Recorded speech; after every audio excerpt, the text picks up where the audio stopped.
बालों की जटा बनाने का मतलब एक ही है, आपकी साधना को ज्यादा समय दो, शरीर को संवारने सुधारने में कम समय दो। इसलिए शरीर में जो भी अंग हैं वो जैसे हैं वैसे पड़े रहें। केवल भगवान भक्ति में, परमात्मा के स्मरण में, उनके चिंतन में जो समय देते हैं, जो हर समय प्रभु की परिक्रमा करते हैं, भजन की, उनकी जटाजूट सब उलझ जाते हैं। और ये संसार ऐसी यात्रा है कि इसमें चारों ओर भोग की, लिप्सा की, तृष्णा की, इच्छाओं की झाड़ियां खड़ी हैं। और उन झाड़ियों में ये जो जटाएं हैं ये फंस जाती हैं। और जब जटा फंसती है तो फिर आदमी एक कदम आगे नहीं बढ़ पाता। आप बताओ, आप यात्रा कर रही होती हैं माताएं और आपकी साड़ी का पल्लू फंस जाए किसी में तो यात्रा रुक जाती है कि नहीं रुक जाती है? और रुक जाती है। आपके जैसे मैं भी कपड़ा पहनता हूं, मेरा भी कुछ कभी फंस जाता है तो मेरा भी रुक जाता है। फिर मैं पीछे लौटता हूं, कपड़े को संवारता हूं, फिर आगे बढ़ता हूं। यानी व्यवधान तो है ये।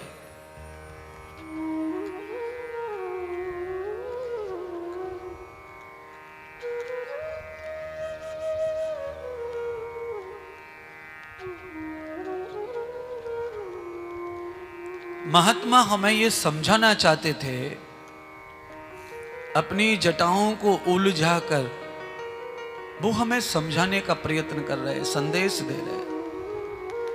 और वो संदेश मैंने अपनी मति, अपनी तरीके से आपको समझाया। कभी कभी हमारी जटाएं यानी कि हम संसार में उलझ जाएं तो इतने उलझ जाओ कि सुलझने की कोशिश मत करो और परमात्मा से ये कहो कि तुम स्वयं भी आके सुलझाओगे तो भी हम नहीं सुलझेंगे। हम तो तुम्हारी रूह, तुम्हारी भक्ति से सुलझना चाहते हैं, श्री राधा जी से। श्री राधा का मतलब है भगवान की भक्ति, भगवान की शक्ति, भगवान की प्रेम की फुहार, प्रेम का आहार, प्रेम की आस, ये राधा है। राधा को हम ऐसा भी कह सकते हैं कि राधा हमारी मुक्ति है। राधा जी को हम ऐसे भी कह सकते हैं कि वही हमारी श्वास है। भगवान ने तो यही माना और ये सच घटना है गोवर्धन परिक्रमा मार्ग की। भक्त में सच्चाई हो और भक्त का विश्वास हो तो वो जहां भी अटकेगा वहां भगवान को आना पड़ेगा और उसकी उलझनों को सुलझाना पड़ेगा।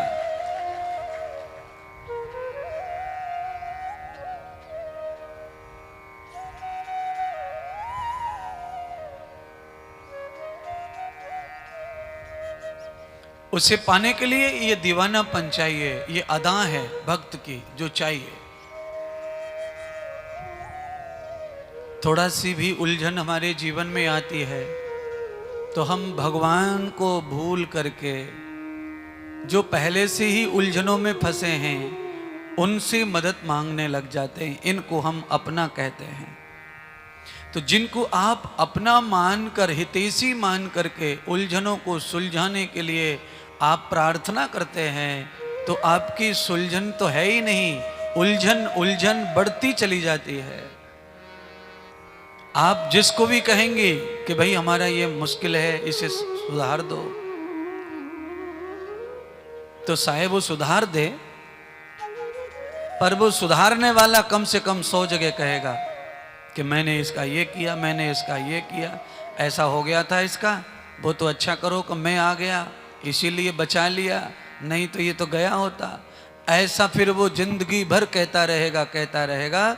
भगवान से अपने आप को सुलझवाने के बाद दुनिया में किसी को कानों कान खबर नहीं पड़ती कि हमारी उलझने कैसे सुलझ गईं और कौन सुलझा गया।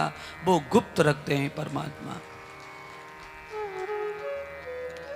दुनिया में आप चाहे जिससे मदद मांग लो, मदद मिलेगी, पर वो 1000 जगह कहेगा, वो मान नहीं सकता।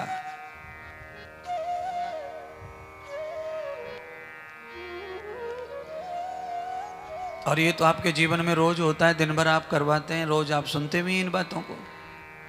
आप मदद मांगते हैं लोगों से, लोग मदद करते हैं, पर वो कहते हैं, बताते हैं, रोक नहीं सकते, की है तो कहेंगे। पर भगवान हमारी कितनी दिन भर प्रतिक्षण मदद कर रहा है, प्रतिक्षण आए। अच्छा बोलो, आप सब लोग लगभग आए ही बाहर से, 2-4 लोग आश्रम के होंगे, यहाँ रहते होंगे, बाकी सब बाहर से आए हुए हैं। तो आप जब घर से आए हैं तो आपको रास्ते में कितनी गाड़ी, कितने क्या क्या क्या क्या मिला होगा। और उन सारी गाड़ी से, सब वाहनों से, सबसे आपको सेफ करके आश्रम तक पहुंचाने का काम किसने किया? दुनिया को पता नहीं है किसने किया है, आप सबको पता है। जो आपको यहां तक सुरक्षित लाया है वो वही अदृश्य गणेश है, वही अदृश्य परमात्मा, वही कृष्ण है, जो हमें यहां लेके आए। अरे महाराज, कितनी गाड़ियां रोड पे चलती हैं, सबसे बचा के ले आए, और किसी को कानों कान खबर नहीं पड़ी कि वो कैसे मदद कर रहे हैं हमारी, कैसे हमें सुरक्षा दे रहे हैं, और वो कैसे हमें साइड कर रहे हैं, और सारी गाड़ियां हमें कैसे बच बच के जा रही हैं।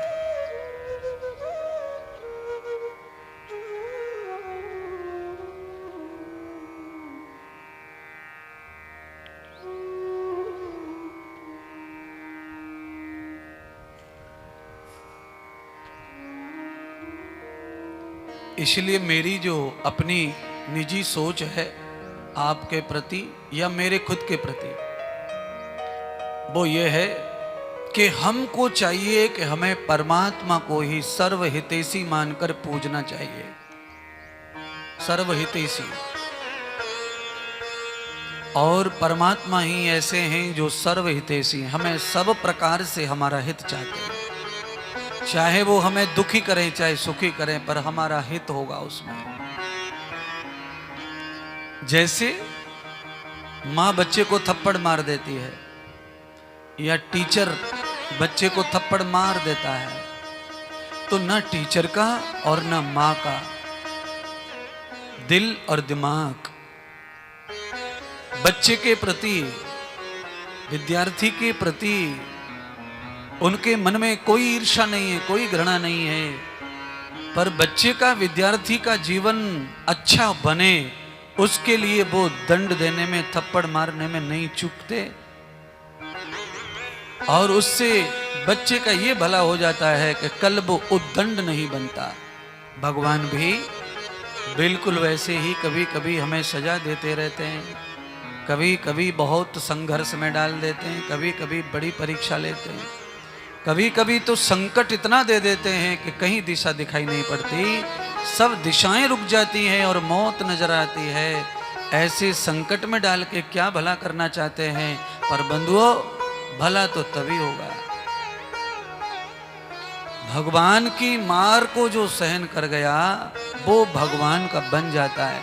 गुरु की मार को सहन कर गया वो शिष्य हो जाता है। माता पिता की प्रताड़ना को जो सहन कर गया वो पुत्र हो जाता है। और टीचर की मार को जो सहन कर गया वो विद्यार्थी बन जाता है, उसको विद्या प्रसन्न हो जाती है।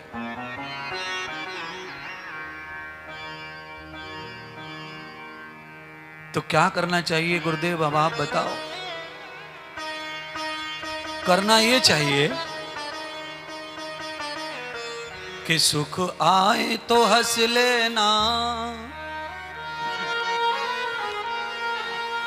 दुख आए तो सह लेना।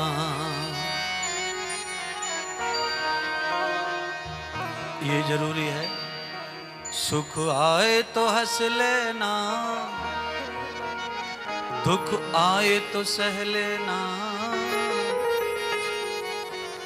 सुख दुख ही दुनिया के दोनों ही किनारे हैं।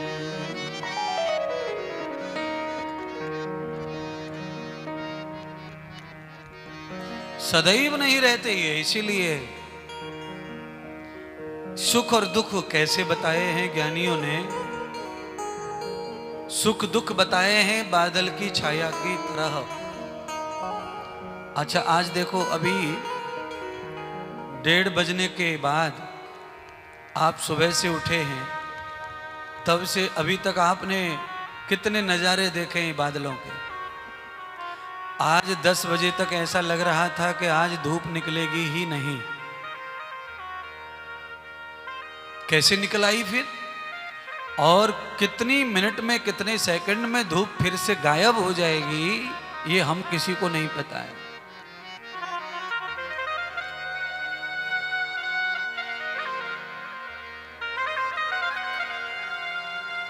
यही है जीवन की वास्तविकता।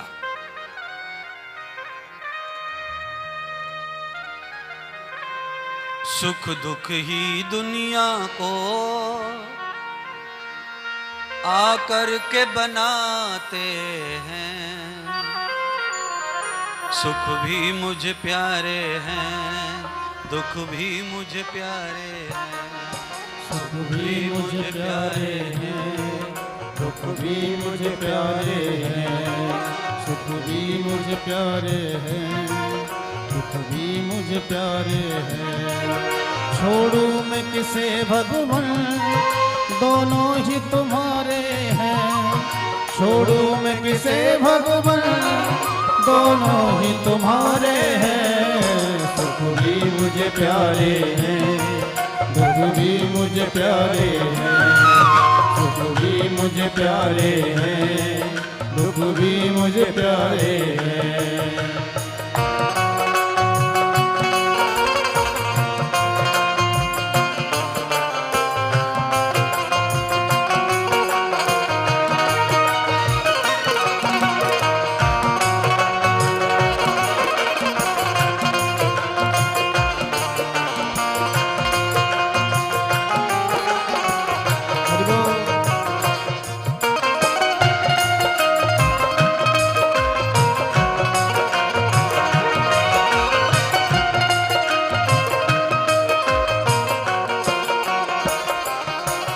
दुख चाहे ना कोई, सब सुख को तरसते हैं।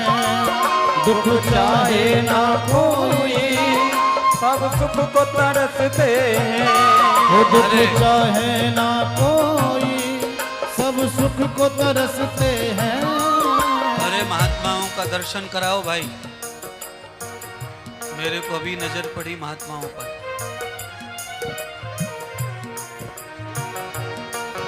दुख चाहे ना कोई, सब सुख को तरसते हैं। दुख चाहे ना कोई, सब सुख को तरसते हैं। सुख में सब हंसते हैं, दुख में सब रोते हैं।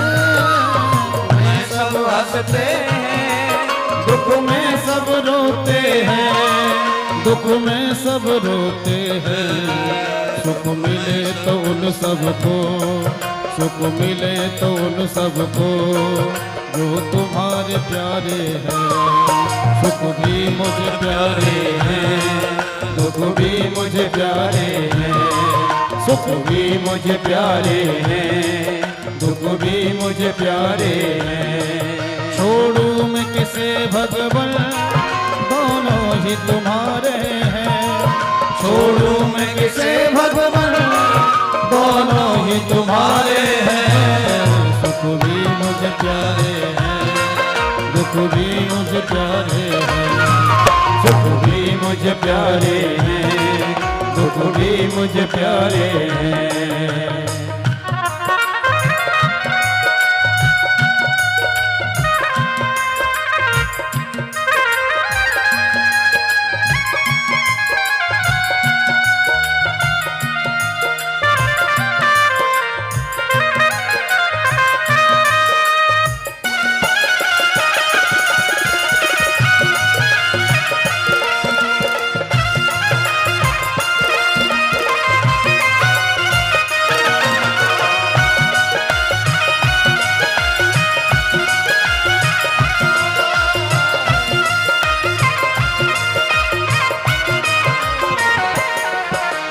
सुख में तेरा शुक्र करूं, हरि दुख बोल। में फरियाद करूं।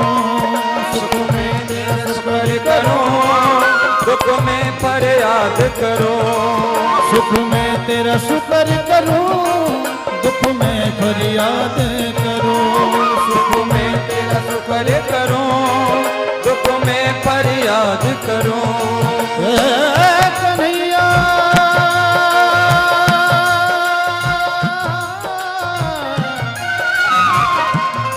कृपा की न होती जो आदत तुम्हारी, तो सुनी ही रहती अदालत तुम्हारी। न तुम होते हाकिम, न हम होते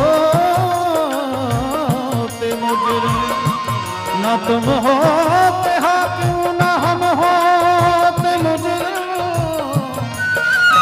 तो किसी घर में होती इबादत तुम्हारी, तो किसी घर में होती इबादत तुम्हारी। सुख में तेरा शुक्र करूं, दुख में फरियाद करूं। सुख में तेरा शुक्र करूं, दुख में फरियाद करूं। वो जिस हाल में रख कान्हा, मैं तेरा शुक्र करूं। जिस हाल में रख कान्हा, मैं हाल करूं। जिस हाल में रख कान्हा, उसमें तेरा शुक्र करूं।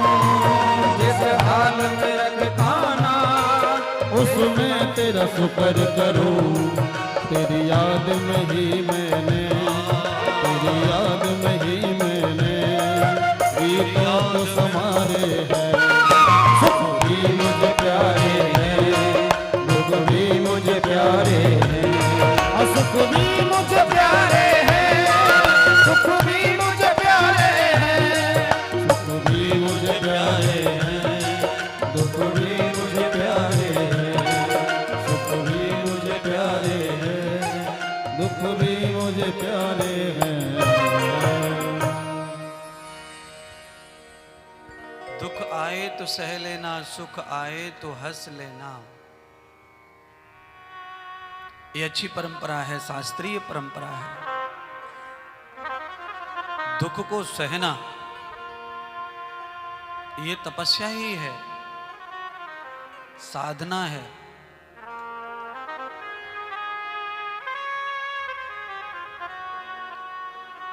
और ये साधना जिनको प्राप्त हो जाती है, वो भगवान के सच्चे भक्त ही होते हैं। और ये सब भगवान की शक्ति ही काम कर रही होती है। नहीं तो किससे ये सहन होता है दुख? दुख तो किसी को प्रिय नहीं है। दुख में शिकायत करने की हमारी परंपरा है पुरानी। और हर प्राणी मात्र भगवान से शिकायत करता है दुख आने पर। आज मैंने जो गोवर्धन परिक्रमा के जटाधारी महात्मा का जो दृष्टांत बताया, मेरी जो इच्छा है वो यही है कि भगवान से ही अपनी उलझने सुलझवाओ। परमात्मा से ही प्रार्थना कर लो, उनसे कह लो। और अच्छी बात क्या है कि भगवान हर समय हर जगह मौजूद है। कहने के लिए नंबर भी नहीं लगाना पड़ेगा, रेंज का भी खतरा नहीं है। टावर आ रहा है कि नहीं यह भी मुश्किल नहीं है। लाइट गई है, अंधेरा है, ये भी चिंता नहीं है। बस दिल के उद्गार खड़े करो, हृदय में आवाज खड़ी करो, परमात्मा तक फट पहुंच जाती है। महर्षि भृगु ने राजा सोमकांत को एक भगवान श्री कृष्ण, भगवान श्री गणेश जी का अद्भुत दृष्टांत दिखाया। कहा कि ब्रह्मा जी ने वेद व्यास जी को यह दृष्टांत सुनाया था और ये दृष्टांत मैं तुम्हें सुनाना चाहता हूं। गणेश के प्रति तुम्हारी अमृत श्रद्धा हो जाए। भगवान गणेश के प्रति प्रगाढ़ श्रद्धा हो, भगवान के प्रति श्रद्धा में कभी कमी न आए, उसके लिए दृष्टांत भगवान के होते रहने चाहिए। और भगवान जिनके जीवन में निरंतर चमत्कार करता है, उन लोगों की श्रद्धा भगवान पे बढ़ती बढ़ती चली जाती है। तो राजा सोमकांत को कहीं से विघ्न न पड़ जाए उसकी श्रद्धा में। अगर राजा की श्रद्धा में विघ्न पड़ गया तो राजा का रोग ठीक नहीं होगा, राजा कोढ़ से मर जाएगा। और राजा जो है शिष्य बन गया है भृगु ऋषि का। इसीलिए गुरुदेव का फर्ज है, गुरुदेव का धर्म बन गया कि वो अपने शिष्य को स्वस्थ करे। राजा ने घर बार छोड़ करके गुरुत्व धारण किया है। राज्य को त्याग कर, पुत्र को त्याग कर शरणागति ली है महात्मा की, तो जरूर भला होगा। परिवार की तृष्णा के साथ में कृपा कम प्राप्त होती है। आप चाहे जितनी विश्वास रखें गुरु पर, भगवान पर अगर आपकी वो जो तृष्णा है परिवार के प्रति अगर वो बनी हुई है, तो भगवत गुरु के प्रति आपकी तृष्णा ज्यादा नहीं हो सकती। और ज्यादा नहीं हो सकती तो परिणाम भी अच्छे नहीं आएंगे, क्योंकि आपकी तृष्णा तो चारों तरफ फैली हुई है। और आप जानते हैं, पानी अगर रास्ता ना पकड़े तो पानी यात्रा नहीं करता। आप कभी पानी को छोड़ के देख लेना, अगर पानी को रास्ता नहीं मिला, पानी को अगर 10 दिशाएं खुली पड़ी हैं तो पानी यात्रा करता नहीं है, पानी पसरता है, पानी वहीं फैलने लग जाता है। और पानी को आप थोड़ा सा रास्ता दे दो, लकड़ी से आगे आगे खोदते चले जाओ जमीन को, तो पानी बिना पसरे आप जहाँ तक चाहते वहाँ तक जाता है, लकीर के पीछे पीछे पीछे पीछे। यही है, अगर आपकी तृष्णा चारों ओर फैली है तो वो पसर जाएगी पर यात्रा नहीं करेगी। और आपकी तृष्णा गुरु में लगी है, भगवान में लगी है, तो वो सफल होगी और यात्रा करेगी। तो राजा सोमकांत का इतना भला क्यों चाह रहे महात्मा? राजा सोमकांत से महात्मा भृगु को क्या प्राप्त हो गया है? तो बंधुओं, असली बात यह है कि महर्षि भृगु को राजा सोमकांत से कुछ प्राप्त हुआ नहीं है और होने वाला भी नहीं है। क्यों नहीं होने वाला है? क्योंकि राजा सारा राज्य अपने पुत्र को देकर आया है। राजा के पास में पत्नी और 2 मंत्रियों के अलावा कुछ नहीं है, और वो चारों प्राणियों को भी गुरुजी को ही खिलाना पड़ रहा है। देने की बात छोड़ो, गुरुजी को उल्टा खिलाना पड़ रहा है। और ऐसी स्थिति में भी भृगु ऋषि राजा सोमकांत का पूरी तरह कल्याण चाहते हैं। केवल भृगु ऋषि चाहते हैं ऐसा नहीं है, भृगु ऋषि की तरह लाखों महात्मा आज भी इस कलयुग में मौजूद हैं जो अपने शिष्य का कल्याण पूरा चाहते हैं। पर शिष्य कलयुग में ऐसे नहीं है। शिष्य बहुत चंचल और चलायवान होता है। गुरु काफी त्याग तप जप करके बनता है। हो सकता है कि सभी महात्मा संत गुरु ऐसे न होते हों, पर अच्छे की कमी नहीं है।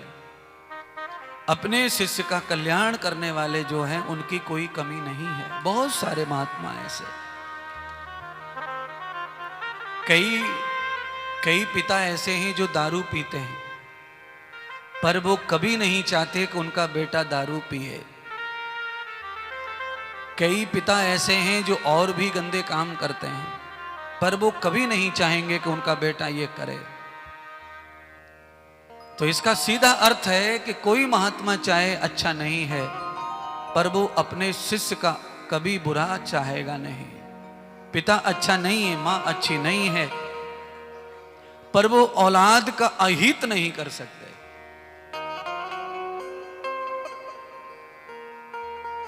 आपने एक गाना सुना है, पूत कपूत सुने हैं लेकिन माता सुनी न कुमाता। ये भगवान गणेश के लिए ही गीत गाया जाता है। लक्ष्मी दुर्गा माता के नवरात्रियों में ये गीत आते हैं, आरती आती है। यानी कि कभी पुत्र पुत्री शिष्य ये दुर्जन हो सकते, दुष्ट हो सकते, पर महात्मा कभी अपने शिष्य का नुकसान नहीं करेगा। महात्मा में बुराई हो सकती है पर शिष्य का बुरा नहीं करेगा। माता पिता में बुराइयां होती ही हैं पर फिर भी औलाद का बुरा नहीं करते। अच्छा स्कूल, अच्छे कपड़े, अच्छी व्यवस्था, मजदूरी करेंगे, शराब पिएंगे, जुआ खेलेंगे, पर इतना करके भी बच्चों के लिए साधन बनाते हैं माता पिता। तो ऐसे ही राजा सोमकांत के प्रति भृगु ऋषि का भाव है। और मुझे लगता है कि कोई आदमी चाहे कितना भी पापी क्यों ना हो, पर अगर वो शरणागति हो गया हो किसी के और उसकी आर्द्रता, दीनता आपको दिख रही हो कि ये दीनहीन हो गया है, अब इसके आगे कोई मार्ग नहीं है सिवाय मरण के, इतना दुखी है, तो बंधुओं मुझे भी और आप सबको भी उसके लिए पूरा भाव श्रद्धा रखनी चाहिए। चाहे वो अच्छा है नहीं, पापी है, तो भी हमको उसकी मदद करनी चाहिए। क्यों करनी चाहिए? सबका कर्म अपना अपना होता है। उसका कर्म उसके साथ, हमारा कर्म हमारे साथ। उसके दुर्जन कर्म के कारण हो सकता है हमें मुश्किलें आए, तकलीफ आए, कुछ तकलीफ होने दीजिए। उन तकलीफों को आप अपने लिए वरदान समझो। अच्छा बोलो, चलो आपने देखा नहीं होगा पर आप थोड़ा बहुत जानकारी रखते होंगे। मैं आपसे ये पूछना चाहता हूं, आपने कभी गजक खाई है? गजक कौन कौन खाई है? गजक हाथ ऊपर करो। बस गजक खाने का मतलब है महाराष्ट्र में उपलब्ध नहीं है तो नहीं खाइए, इसलिए हाथ नहीं हुए। 2-3 लोगों ने हाथ ऊपर किए, ये यूपी से आए हैं।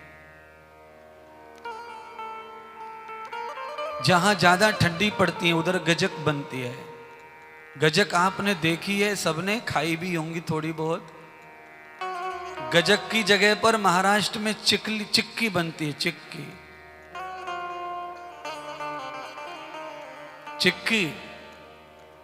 अच्छा, चिक्की खाने वाले कौन कौन है? क्या बात है।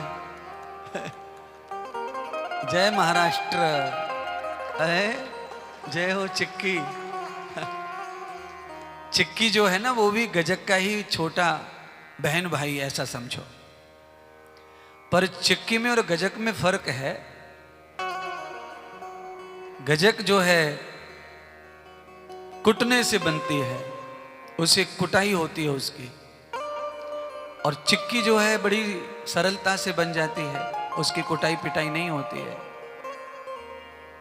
मैं बताने के लिए मैंने आपको गजक का नाम लिया, मुझे समझाना चाहता था, वो मैं गजक के माध्यम से समझाना चाह रहा था। मेरे कहने का अर्थ यह है कि गजक के ऊपर बहुत बड़े बड़े धनुकुटे चलते हैं, यानी बहुत बड़े मोंगरा, बहुत बड़े बड़े लकड़ी के कूटने वाले, तिल को भूनकर गुल में मिलाकर गुड़ और तिल की कुटाई होती है महाराज, और इतना कूट देते हैं उसको कि वो एकदम खड़खड़ा हो जाता है और उसकी क्वालिटी निखर जाती है और उसकी कीमत बढ़ जाती है। कहने का अर्थ आप समझ जाएं तो ठीक है, नहीं तो समझाता हूं। समझाने का अर्थ ये था कि गजक की तरह जो आदमी परमात्मा के दंड से कुट जाता है, पिट जाता है, वो निखर जाता है और वो सफल हो जाता है, उसकी बड़ी कीमत बढ़ जाती है महाराज।